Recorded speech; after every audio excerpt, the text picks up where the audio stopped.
Kita lanjut ke pertanyaan berikutnya, Bang. Jadi, Bang, ini ada rame soal batas usia maksimal kerja. Mau daftar BUMN ada batas maksimal usianya.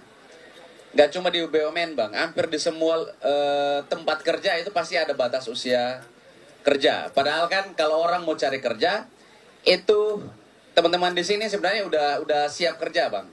Di usia begini sampai ke bapak-bapak, itu sebenarnya tidak ada batas usia yang mau cari kerja. Jadi semua orang ingin kerja, tidak ada batasan usia. Bagaimana tanggapan Bapak untuk pembatasan usia kerja ini, Pak? Silahkan. Ini pada pengen cari kerja juga ya? Sering terkendala persyaratan? Apa persyaratan yang terkendala? Umur. Umur dan pengalaman. Umur. Ya, saya sering bilang begini. Bahkan saya pernah bilang begini, teman-teman nih, sebelum saya jawab. Waktu itu saya bicara dengan teman-teman mahasiswa. Anak-anak mahasiswa itu kalau lulus, mana punya pengalaman. Betul tidak? Namanya juga baru lulus. Jadi saya bilang pada teman-teman mahasiswa nih, nanti kalau kalian diwawancara, di dalam wawancara itu ditanya, apa pengalaman Anda? Saya bilang, nanti jawab sama wawancara. Bapak Ibu, kalau Ibu atau Bapak mencari pengalaman, mau Bapak Ibu carilah orang tua yang sudah berpengalaman. Tapi kalau Bapak Ibu rekrut saya akan memberikan masa depan pada Bapak Ibu sekalian. Ya, anak muda menawarkan masa depan. Orang tua menceritakan masa lalu. Betul tidak? Anak muda belum punya masa lalu, yang dia punya adalah masa depan. Anak muda menawarkan masa depan. Karena itu, kami berpendapat tidak boleh ada diskriminasi dalam rekrutmen, baik itu berdasarkan umur, berdasarkan gender, berdasarkan sosial budaya, berdasarkan agama. Diskriminasi itu harus ditiadakan. Harus ada kesetaraan kesempatan. Termasuk soal batas usia. Dan selain batas usia, jadi kami tidak setuju dengan pembatasan usia. Ini insya Allah kami ubah aturannya, sehingga negeri dan swasta akan memiliki aturan yang sama. Dan seringkali ada persyaratan yang merepotkan. Misalnya punya laptop.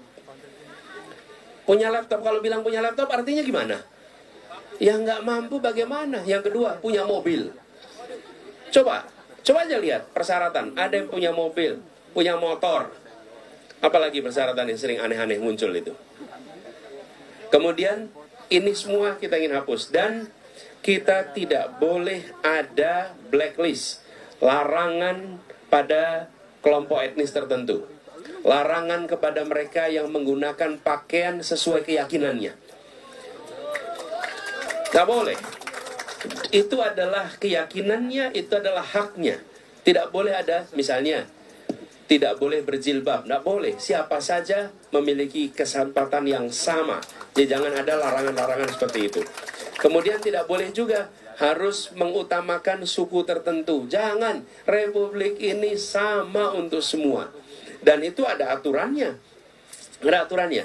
Undang-Undang Ketenagakerjaan mengatakan bahwa setiap tenaga kerja di atas usia 18 tahun, maka berhak mendapatkan pekerjaan tanpa diskriminasi. Dan itu yang akan kita terapkan, termasuk diskriminasi berdasarkan umur, berdasarkan kemakmuran. Itu kan syarat-syarat punya motor, punya mobil, punya laptop. Kemudian berdasarkan keyakinan, berdasarkan suku. Insya Allah Indonesia menjadi negeri yang setara dengan begitu. Itu satu tuh, rekrutmen. Yang kedua, ketika udah kerja, ketika udah kerja, kami ingin Indonesia mendasarkan pada meritokrasi. Apa meritokrasi itu artinya? Artinya prestasi menentukan promosi. Prestasi, yang berprestasi yang dapat promosi, yang dinaikkan jabatannya, posisinya. Jangan promosi berdasarkan koneksi. Betul enggak? Kalau enggak punya ordal dan naik-naik, repot kita. Lah kalau yang anak dari bukan anak siapa-siapa, dari pulau yang jauh, gimana dapat kesempatan untuk maju kalau seperti itu? Jadi kami akan revisi aturan-aturan yang menghambat meritokrasi. Dan kita akan siapkan hotline laporan kalau ada tindakan-tindakan yang tidak meritokratik. Jadi dengan begitu, maka kita berharap meritokrasi ini kembali menjadi bagian dari Indonesia. Utamanya di mana? Satu, di pemerintahan. Dua, di TNI, polisi. Yang ketiga, di BUMN. Itu adalah yang ada dalam kendali pemerintah. Jangan sampai di BUMN tidak ada meritokrasi, tapi koneksi. Dan TNI begitu, TNI, polisi. Mereka punya sistem meritokrasi yang luar biasa. Penilaian dari sejak mereka di akademi. Jangan sampai sistem yang sudah baik itu dirusak oleh koneksi-koneksi. Justru harus dikembalikan kepada meritokrasi. Sehingga kita akan menyaksikan institusi TNI yang solid, yang kuat. Kenapa? Karena mereka yang memimpin adalah mereka yang terbaik di antara sebayanya. Kira-kira gitu. Boleh satu lagi? Boleh. Aman, Pak. Beasiswa tidak boleh berdasarkan koneksi, tapi berdasarkan prestasi. Dan ini salah satu penyebab kesulitan untuk bisa naik kelas. Kesempatan beasiswanya ada, tapi yang bisa mengambil adalah mereka yang punya koneksi. Dan ada diskriminasi tanpa disadari. Seperti contoh, Anda diterima kepada proses beasiswa, lulus. Tapi sesudah Anda lulus, Anda harus mengambil tes A, B, C, D, E. Yang tes-tes itu harganya mahal. Jadi, seperti LPDP misalnya. Sesudah diterima LPDP, nanti mungkin harus tes TOEFL, tes IELTS, tes GRE, tes macam-macam itu. Tes-tes itu murah atau mahal? Mahal. Kursusnya murah atau mahal? Mahal.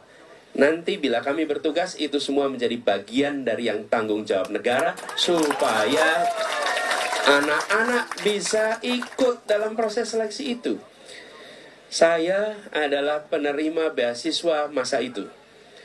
Dan saya diuntungkan sekali karena mereka menerapkan sistem ambil tanggung jawab semuanya. Dan ini, Bapak sekalian, bukan cuma rencana ke depan. Saat saya bertugas sebagai rektor, kami menyiapkan beasiswa, dan saya selalu sampaikan, kalau beri beasiswa itu jangan separuh-separuh. Kalau beasiswa separuh-separuh itu namanya apa? Meratakan penderitaan. Kalau mau bantu 100%. Sehingga anak itu bisa konsentrasi belajar. Ketika kami bertugas, sebagai rektor kami berikan beasiswa. Beasiswa itu membiayai 100% selama 4 tahun kuliah. Sehingga begitu anak diterima, dia tenang. Sampai di ujung dia konsentrasi. Syaratnya Anda harus berprestasi. Nilai Anda harus baik. Kinerja Anda harus baik. Urusan biaya, tanggung jawab kami. Dengan cara seperti itu, maka beasiswanya menghasilkan anak-anak yang potensinya berkembang. Terima kasih, Bu Rizal. Baik, terima kasih Pak Anies.